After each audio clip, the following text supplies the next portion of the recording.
লাইফের first time আমি মরা তিমি দেখলাম।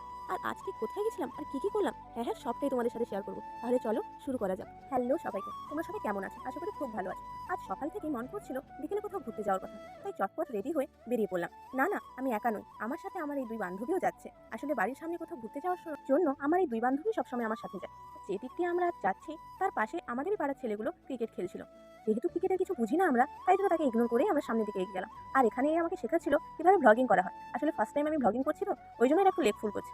এরা কেন জানি না আমাদের দেখে দৌড়ে দৌড়ে পালাচ্ছিল। কি জানি আমাদেরকে সত্যি কি পেতনির মতো লাগছিল।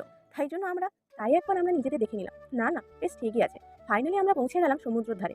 এই জায়গাটায় তেমন একটা আশা হয়নি আমাদের, বাট এই জায়গাটা সত্যি খুবই সুন্দর। তোমরা যদি পারো এখানে একবার আসতে পারো। আর এই হচ্ছে এখানকার সমুদ্র।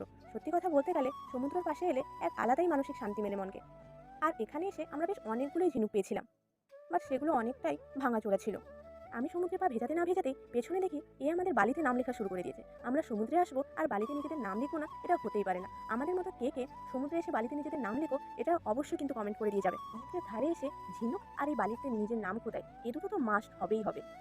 আর যতই আস্তে আস্তে সন্ধে হতে যাচ্ছিল, সমুদ্র যেন আরো বেশি সুন্দর লাগছিল আমাদেরকে। তোমরাই দেখো কেমন লাগছে সমুদ্রটাকে।